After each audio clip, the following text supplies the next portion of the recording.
오늘은 사도행전 21장, 22장입니다. 전도 여행이 다 마치고 이제 예루살렘으로 돌아오고 예루살렘에서 결박되는 일까지 함께 나누도록 하겠습니다. 3차 전도 여행을 잠깐 정리하면 이제 안디옥에서 출발을 합니다. 출발을 하고요. 1차 전도 여행 지역이었던 이제 터키 남쪽 지역을 거쳐서 바로 에베소로 갑니다. 하나님의 뜻이 있으면 오겠다 했는데 이제 뜻이 있음을 바울이 알고 에베소로 가서 이제 3년 동안 전도를 하게 됩니다. 두란노 서원에서 전도를 하는 와중에 이제 예루살렘 교회가 어려움을 당했다는 소식을 들은 것 같습니다. 다른 서신서들 보면 이제 예루살렘 교회를 위해 연보를 미리 해놔라. 내가 가서 하지 말고 미리 주의 날 조금씩 모아서 내가 가면 예루살렘 교회를 위한 헌금을 나에게 줘라 하고 이제 이제 이 마케도니아 그리고 아가야 지역을 방문할 계획을 세웁니다. 또 계획이 뭐냐면 이 고린도에 이제 고린도 교회 문제가 심각했어요. 우리가 고린도 전서를 나누고 있지만 정말 교회라고 말하기 부끄러울 정도로 심각한 안 좋은 상황이었기 때문에 고린도 교회를 또한 방문할 계획을 가지고 이제 에베소 사역이 마칠 쯤 돼서 이제 마케도니아 지역을 가고요. 여기 연보를 받은 다음에 고린도 교회를 방문합니다. 고린도 교회에서 3개월 동안 머물렀는데 이때 또 로마에 있는 교회 소식을 듣습니다. 복음을 제대로 이해하지 못하는 교회. 교회가 복음을 바로 이해해야 온전히 세워져 가기 바르게 이해해도 세워져 가는 게 쉽지 않은데 이제 로마 교회는 율법주의적인 문제가 생겨서 이제 로마 교회를 향해 고린도에 머물 때 편지를 쓰고요. 그리고 이제 원래 계획은 배를 타고 돌아가는 계획이었어요. 그런데 아마 항구 쪽에 유대인들이 이 바울 일행을 잡으려고 했던 건지 육상으로 진로를 변경해서 이제 거꾸로 가게 됩니다. 그리고 이제 돌아가는 길에 바울이 깨달았어요. 하나님의 음성을 들었는지 예루살렘에 가서 너희가 환난과 어려움을 당해야 된다. 이런 음성을 성령의 인도하심을 알게 됩니다. 그리고 이제 돌아가는 건데 이 돌아갈 때 밀레도라는 곳 드로아에서 유두고가 한번 죽은 적도 있고요. 밀레도에서 또 어떤 일이 있었냐면 가까운 에베소 교회 장로들을 부릅니다. 그리고 우리가 지난주에 했듯이 당부를 하죠. 내가 이제 너희를 못 볼 것 같다. 그러니까 너희가 교회를 잘 섬겨야 되는데 어떻게 섬기냐면 말씀을 일단 힘써야 되고 말씀에 힘써야 되고 그리고 구제 받는 것이 주는 것보다 복되다 하며 예수님 말씀을 증거하며 구제에 힘쓸 것을 말합니다. 그러니까 교회가 기본적으로 힘써야 될 게 말씀 그리고 섬김과 구제 요걸 힘쓰라고 당부한 후에 이제 예루살렘으로 출발하는 것이 이제 오늘 말씀의 시작입니다.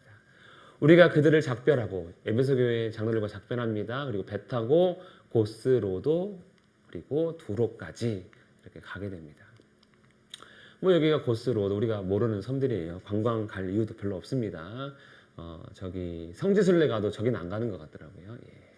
그래서 배를 타고 가서 두로가 여기 두로와 시돈 우상의 땅이죠. 그쪽이 이제 항구가 발달했기 때문에 두로까지 갔습니다. 두로에서 일주일을 머뭅니다. 그때 이제 제자들이 성령의 감동으로, 그러니까 사도 바울뿐만 아니라 바울을 만나는 성도들에게 성령께서 감동을 주시는데 어떤 감동이냐면 바울에 대한 불길한 말씀들을 감동으로 주시는 거예요. 예루살렘에 가면 환난이 있다 이렇게 이제 이야기를 하는 것이죠. 그러면 이제 가라는 겁니까? 가지 말라는 겁니까? 성령께서는 바울에게도 감동하고 제자들에게도 감동합니다. 그러면 이게 가라는 이야기예요? 말라는 이야기입니까? 사도 바울의 지금까지 행적을 보면 자기를 누군가 돌로 쳐 죽이거나 잡으려고 하면 어떻게 했습니까? 도망갔잖아요. 이 사람 선수입니다. 잘 도망다녀요. 막 성벽도 타고 도망다니고 광주를 타고 내려오기도 하고 하여튼 잘 도망다녔는데 그 고린도에서도 지금 안 잡히고 도망 나온 거 아닙니까? 그런데 이제 성령께서 고난과 결박 이 이야기에 대해서 바울은 아마도 이제 인도하심이라 여겼고 제자들은 이거 알려주는 거 보니까 가지 말라는 거다 이렇게 막으심으로 이제 여긴 것 같습니다.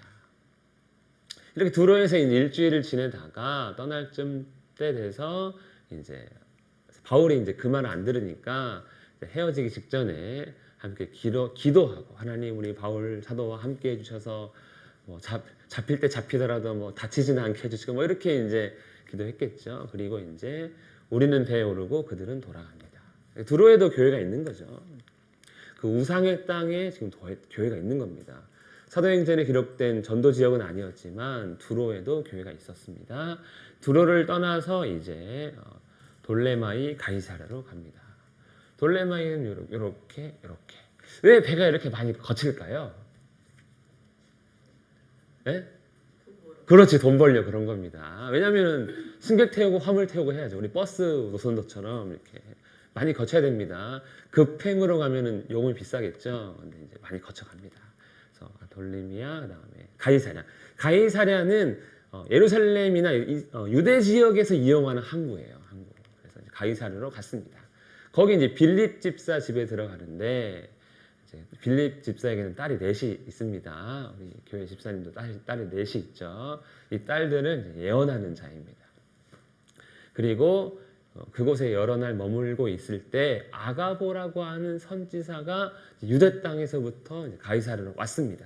이렇게 예언하는 자들을 이렇게 하나님께서 이제 붙이신 이유가 있는 것 같아요. 뭐냐면 이 아가보가 바울의 허리띠 잠깐 풀러보세요 하고 이제 띠를 가져다가 이제 수족 자기 손에 이렇게 묶고 말합니다.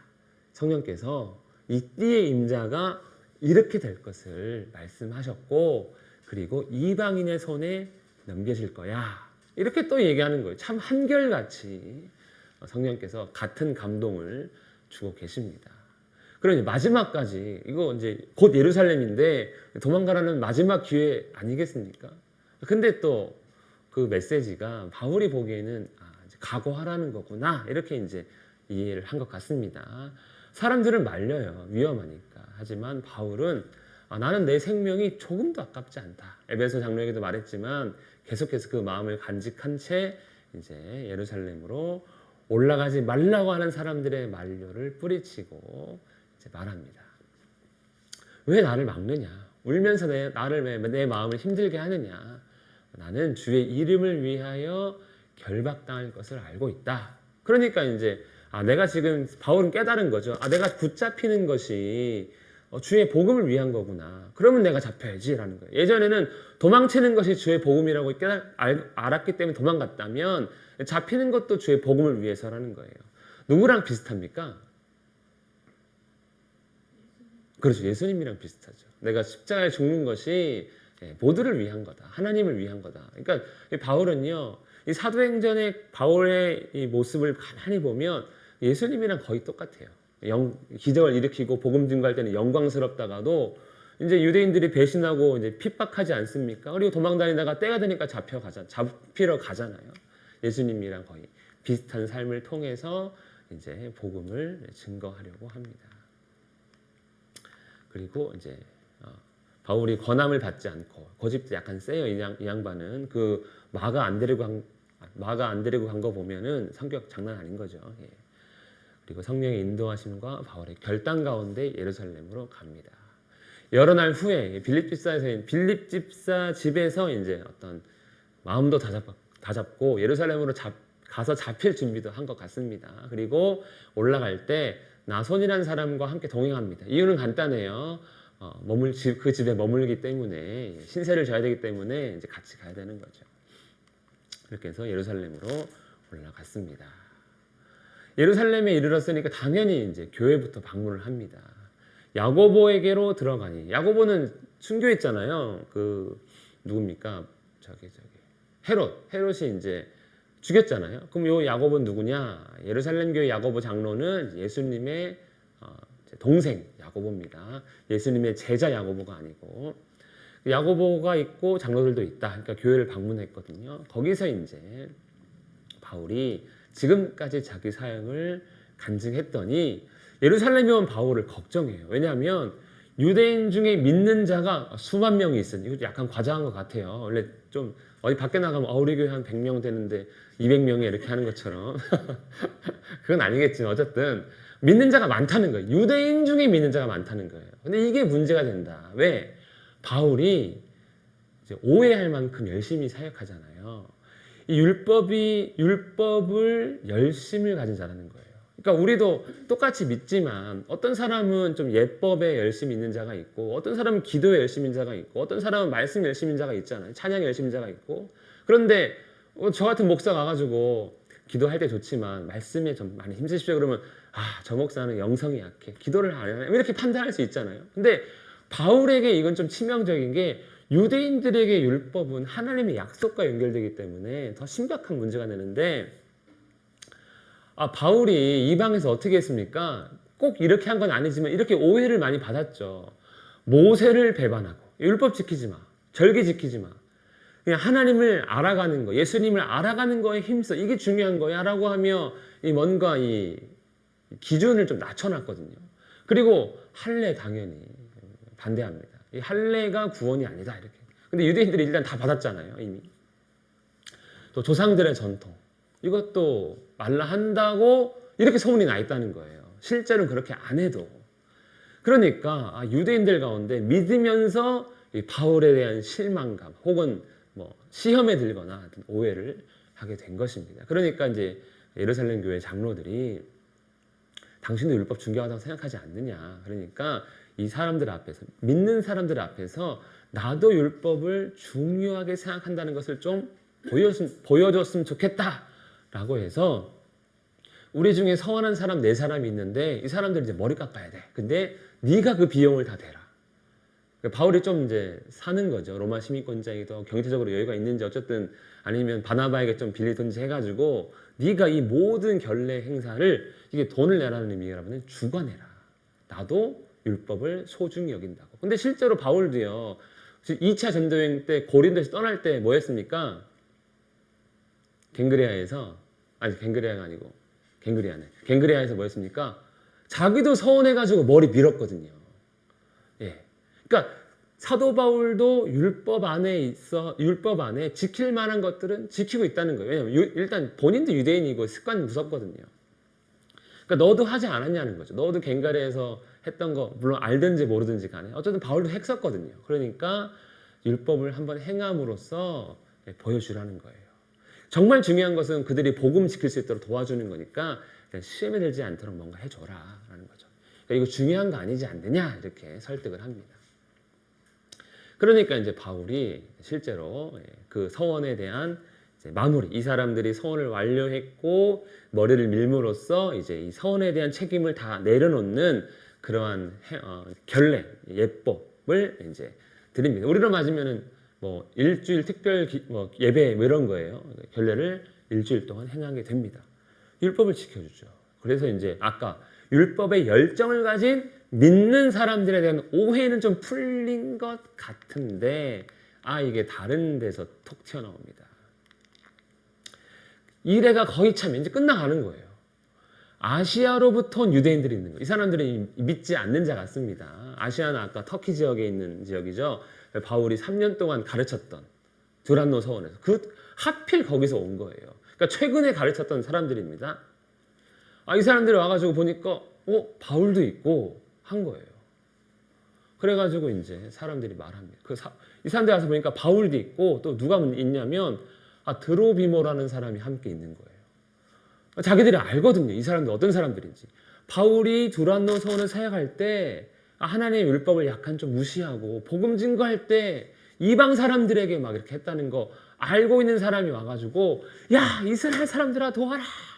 이 사람은 각처에서 이 온 이방 지역에서 율법과 우리 예루살렘을 비방하는 인간이다 하면서 이제 이 유대인들이 이제 바울을 이방 지역에 있던 유대인들이 와서 바울을 비난합니다. 이 사람은 왜 왔을까요? 예배 드리러 왔어요. 어떤 예배? 오순절이 다가왔거든요. 바울이 예루살렘에 갈 때 오순절이 되기 전에 갈 거다 이렇게 얘기한 거예요. 그러니까 이제 다른 아시아에 있는 다른 이제 디아스포라 유대인들도 온 거거든요. 근데 하필 바울을 아는 사람들이 와서 그를 신고합니다. 그가 성전에 이방인을 데리고 들어간 줄로 생각한 거죠. 이미 그 드로비모를 먼저 본 사람들이. 그러니까 저 바울이 이제는 성전도 모독하는구나 하면서 이제 유대인들에게 신고를 한 겁니다.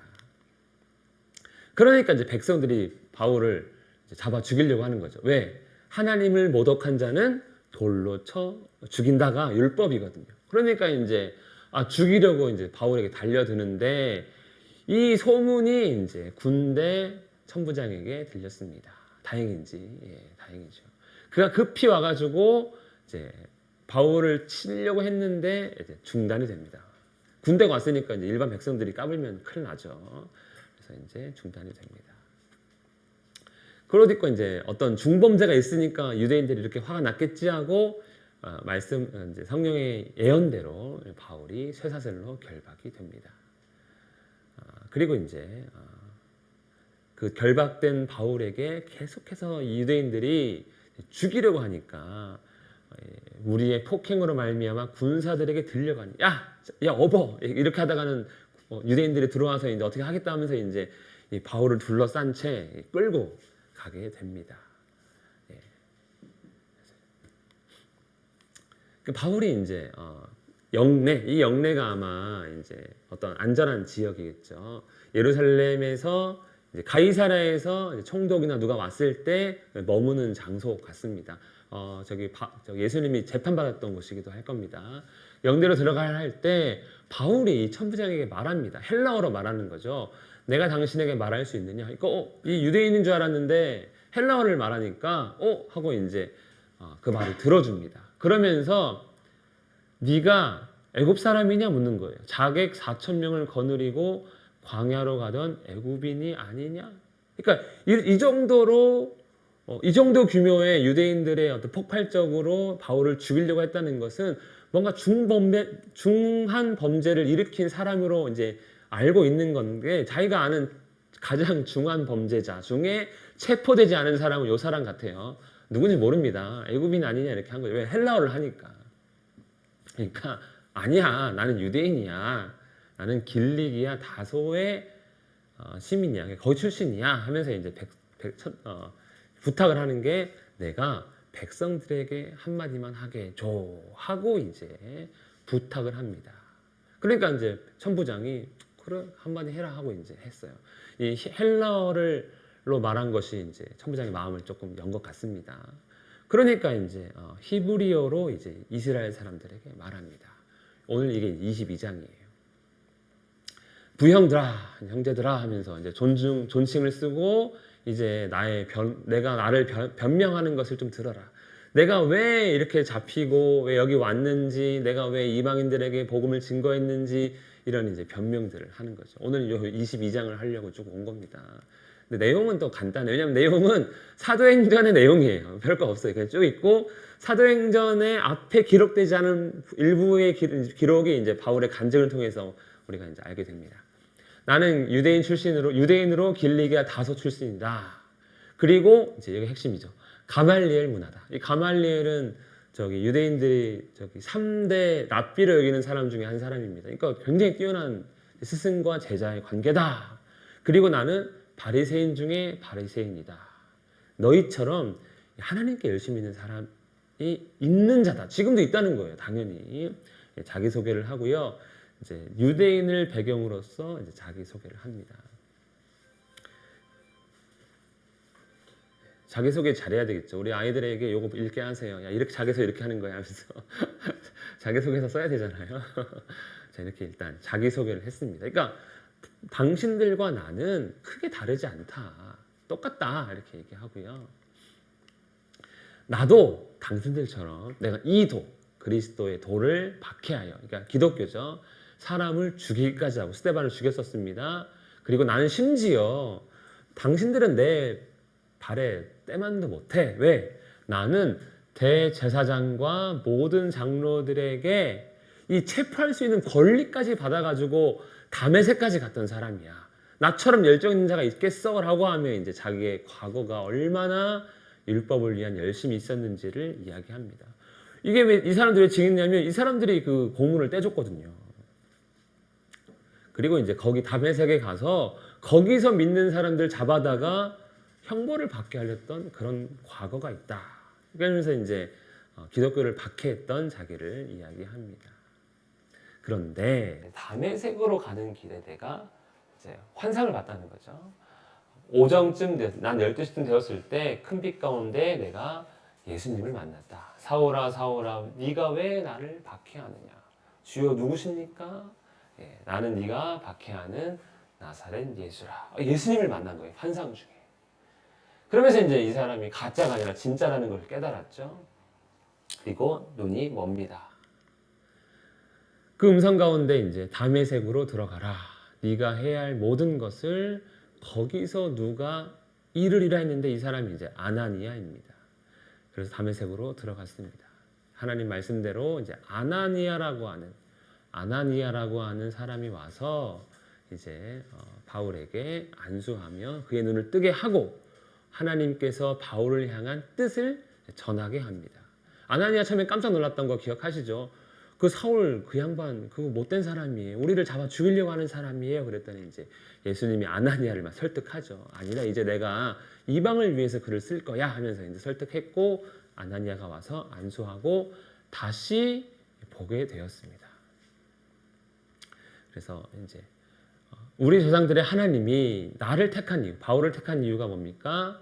내가 그를 위하여 모든 사람 앞에서 보고 들은 것에 증인 되겠다. 증인. 모든 사람의 증인, 예수 그리스도의 증인이 되는데 이제 주저하지 말고 예수님의 이름으로 세례받고 용서받아라. 그리고 증인의 삶을 살아라. 이렇게 이제 아나니아가 전했고요. 그리고 이제 바울이 이제 그 후에 예루살렘에 왔던 이야기합니다. 이게 사도행전은 없어요. 거기서 이제 바울을 전도 시작하고 길리기아 다소로 갔다가 바나바가 안디옥으로 데리고 와가지고 전도행 시작했다고 기록되어 있거든요. 사도행전 앞부분에는. 근데 이제 자기가 예루살렘에 왔던 일이 있다는 거예요. 예루살렘에 와서 성전에서 진짜 하나님을 대면하고 이 일에 대해서 아주 진지하게 고민했다는 거죠. 그때 환상을 보는데 예수님께서 나타나셔가지고 속히 예루살렘을 떠나라. 그들은 네가 내게 대하여 증언하는 말을 듣지 아니할 거야. 이렇게 얘기했다는 거예요. 그래서 바울이 예루살렘에서 전도하지 않고 안디옥으로 간 속사정이 이제 드러나는 거죠. 그 바울이요 이 말에 대해서 반론을 제기합니다. 예수님께 순종하지 않아요. 처음에는 보시면 내가 말하기를 예수님께 말했다는 겁니다. 주님, 내가 주를 믿는 사람들을 가두고 또 각 회당에서 때리고 또 주의 증인 스데반이 피 흘릴 때에 내가 곁에 서서 찬성하고 죽여라 이거죠. 그리고 또 그 죽이는 사람들의 옷을 지킨 줄을 그들도 아나이다. 그러니까 자기가 이렇게 핍박했다는 사실을 이제 예수님께 말하면서 예수님, 내가 이런 과거가 있는 내가 회심했다고 증거하면 오히려 유대인들이 더 잘 믿지 않을까요? 이렇게 이제 했다는 거예요. 자기 했어요. 그렇게. 내가 이런 과거가 있는데 이렇게 했으니까 내가 더 잘 믿겠죠. 왜 우리 그런 거 있잖아요. 불자를 전도하고 싶어. 그럼 누구 데리고 옵니까? 회심한 스님. 그래가지고 이제 얼마 전에 동구에서 불자 전도 집회가 한 거예요. 누가 왔냐면 예전에는 이제 중이었는데 이제 지금 목사가 된 사람이 와가지고 하면서 이제 얘기합니다. 그런데 예수님의 말씀에 따르면 그게 전도에 대한 이유가 될 수 없다는 거예요. 그냥 뜻은 다른 데 있다는 거죠. 그러니까 이제 그들도 알기 때문에 내가 전도하면 그들이 오히려 더 잘 들을 수 있을 겁니다. 했더니 예수님이 조용히 하고 떠나라. 이방인에게로 보내겠다 한 거예요. 근데 실제로 바울이 이방에서 전도하면서 어떤 일이 일어납니까? 유대인들이 안 들어요. 그러니까 나중에 깨달았겠죠. 주님이 나를 예루살렘에서 전도 못하게 한 이유가 있구나. 이것 때문에 못하게 하신 거구나 하고 이제 맨날 먼지 타고 다니잖아요. 유대인 앞에서는. 효과적인 유대인 사역은 그들을 안다고 해결되는 게 아니라 복음을 증거함에 있어서 나타난다고 우리가 배울 수가 있는 것이죠.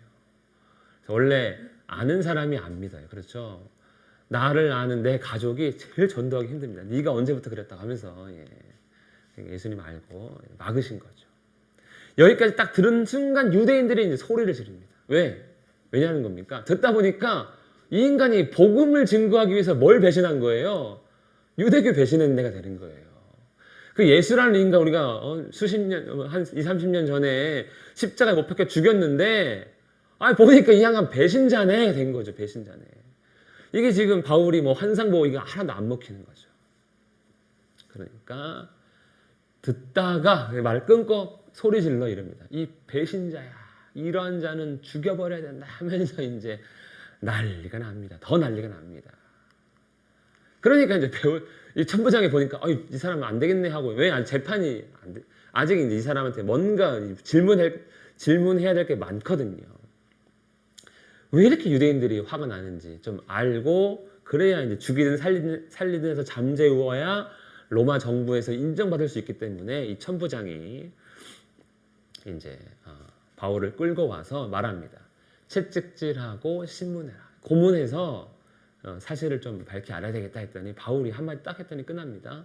나 로마 시민권자야. 이렇게 한 거예요. 그러니까 백부장이 놀래가지고 천부장에게 와서 말합니다. 로마 시민권자랍니다. 이렇게 한 거죠.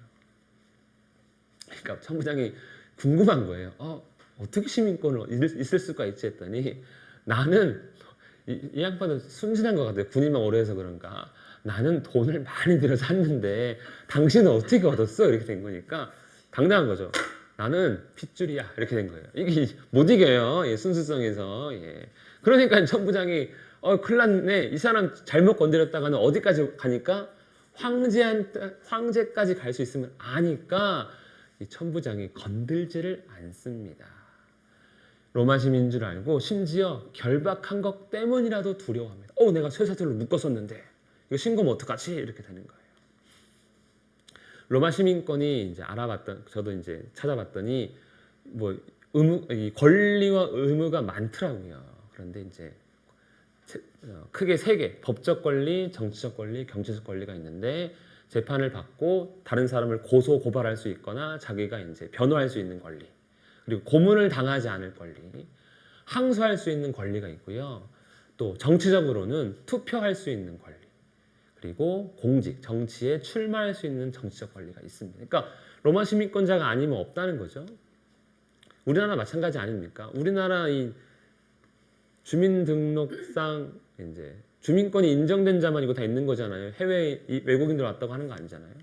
또 이 다른 사람들은 없는 권리인데 이제 상속권, 그러니까 부모의 재산을 부모의 신분 이런 것들을 상속받을 권리. 그러니까 시민권도 부모가 시민권이니까 태어나서 시민권이거든요.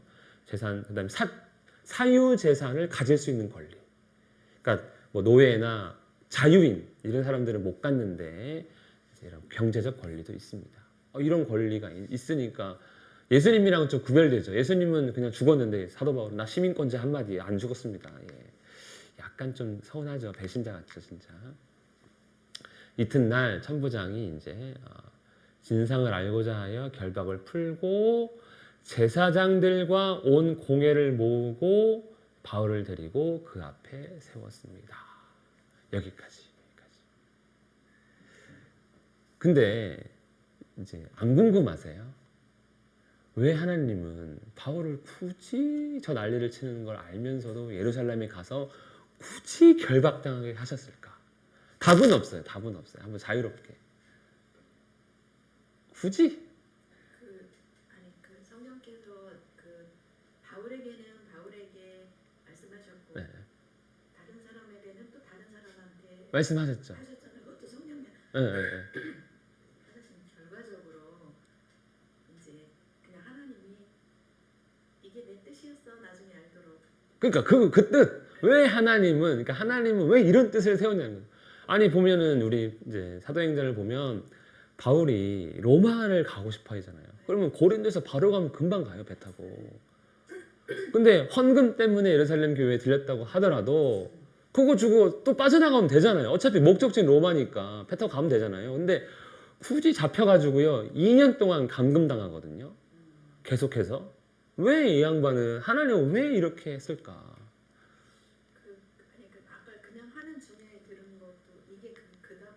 예, 예. 제가 들은 맞죠, 맞죠. 그러니까 저도 이제 막 찾아봤는데. 그냥 이런 거 같아. 바울이 내가 옛날에 그랬던 거기 가서 설명하면 더 확실하지 않겠어요? 이렇게 했을 때 예. 결국 그렇게 되면 바울이 높아지는 건데 라고 저는 그렇게 아. 생각했거든요. 그 예수님이 증거되는 것보다 바울이 그 앞에 전면에 나서지는 거 아니에요. 그래서 하나님은 또 그거는 그때는 이제 막았잖아요, 예수님이. 그럼 지금은요? 지금 거기까지 진도가 안 저도 궁금하더라고요. 왜 예루살렘에서 결박당하게 했을까? 더 자유롭게 복음 전도할 수 있게 할 수도 있잖아요. 그래가지고 이제 이거는 제가 내린 결론입니다. 그냥 참고만 하시고 그냥 고민해보세요. 이게 답은 없는 거니까. 저도 궁금하더라고요. 왜 하필 예루살렘에서? 왜? 왜냐면 그 전에도 이미 많이 잡혔지만 이건 또 다른 케이스니까. 이제 제가 생각한 거는 이제 불법 종교가 아님을 알게 하려 하신 건 아닌가. 왜냐하면 이전에 이제 바울이 잡혔을 때 상황이 빌립보에서 한번 잡혔어요. 감옥에 들어갔었잖아요. 그리고 고린도에서 한번 폭동으로 신고를 당했어요. 그때마다 어떻게 됐습니까? 감옥에서는 그냥 풀려났어요.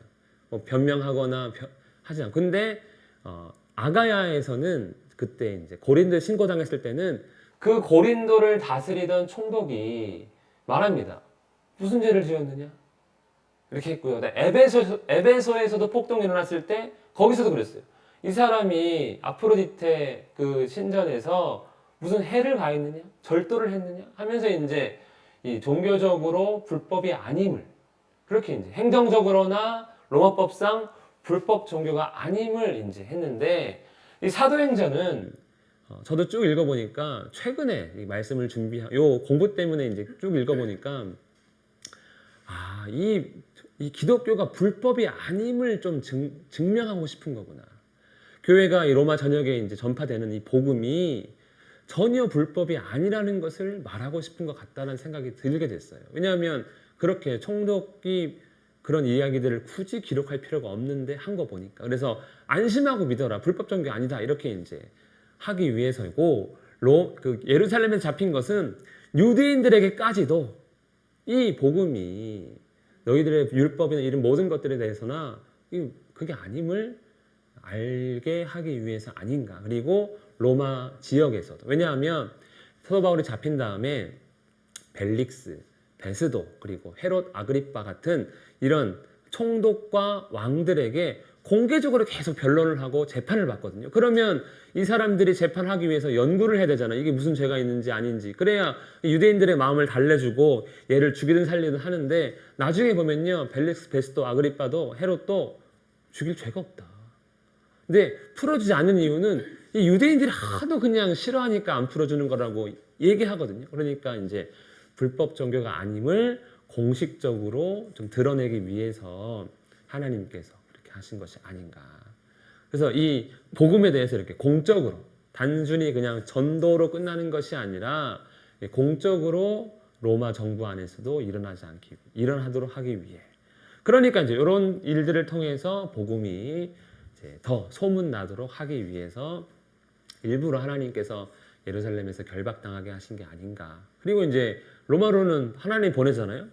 그냥 내가 그럼 보내줄게 무료로 이렇게 마일리지 쌓았잖아요. 지금까지 바울이 1차, 2차, 3차 그 마일리지 많이 쌓았을 거 아니에요. 그러면 이제 공짜로 한번 가야죠 로마까지는. 그래서 이제 간 게 아닌가 하는 생각을 했습니다. 요 질문은 한번 고민해 보세요. 그냥 우리의 신앙을 위해서. 근데 사실 우리가 성경 보면 이런 질문들이 이제 많아지고 떠오르면 이제 우리에게 유익이 되겠죠. 자, 오늘은 여기까지 하겠습니다.